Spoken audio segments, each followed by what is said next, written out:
Good morning, Nick Ayton. Sort of end of one of my walks actually. Did a lot of walking yesterday, so the legs were a little bit tired today. But the last conversation, we were talking about self-serving AI. You know, the lunatics running the asylum and letting AI into the ether, AI that is making its own decisions, creating other AIs, and who knows what, really.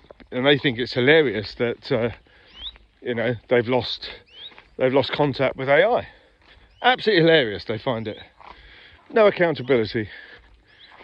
So, having said all of that, of course, where does that leave us?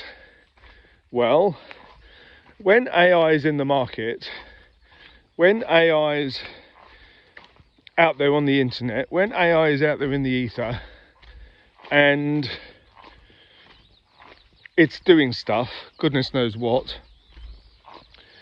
AI is likely to look for other AIs, and it could well combine, or it could well use one AI that's very narrow focused on a certain thing to combine, to broaden its scope, broaden its capability, broaden its power, broaden its reach.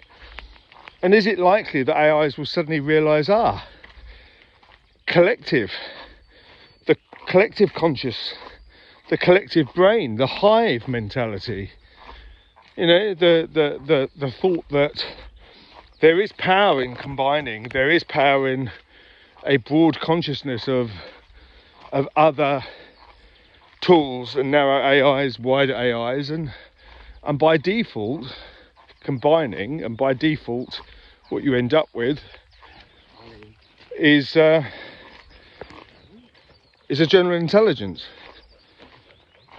I don't think we're going to create a general intelligence, personally. I think that's a big ask, because the scope is so wide.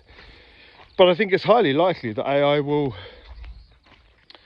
keep expanding and joining and finding ways to group together, and by default I think we'll get to that collective intelligence, that artificial general intelligence. I think they will do it, not us. And then once you get to a point with artificial general intelligence, of course, the next range of questions are posed. So when an AGI or an AI has surpassed human intelligence, so it knows everything about our history, knows everything about us, knows everything about science, then it will know far more than any human.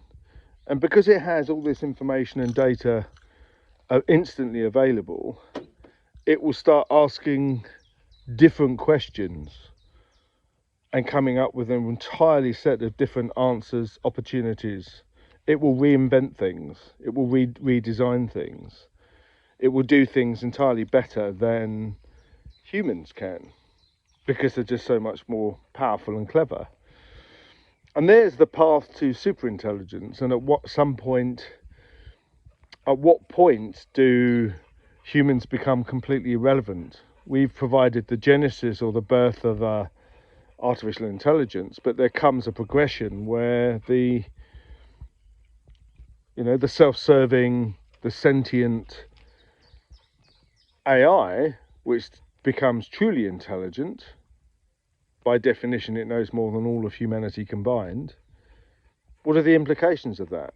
Are we then seen as ants? Are they going to define industry, commercial models, robots? Are they going to build a whole race of semi-sentient artificial beings to manage us? Or are we going to become an irrelevance, and are we going to be crushed? Are we going to be eliminated? Or are we just going to be shut out? So those are the artificial general intelligence scenarios, the dystopian future, the Orwellian future, of course. But it gets you thinking, doesn't it?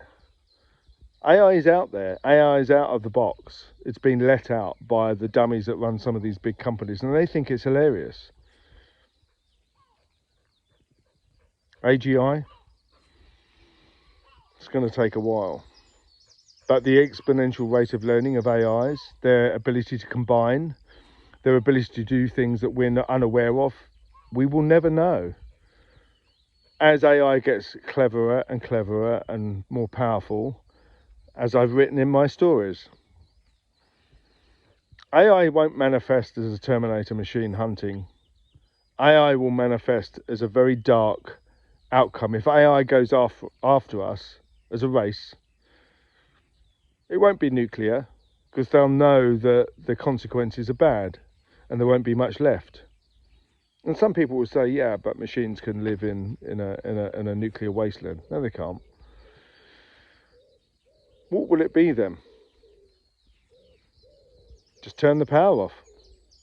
You just turn the power off, civilization will break down in hours, days, minutes, and there you go.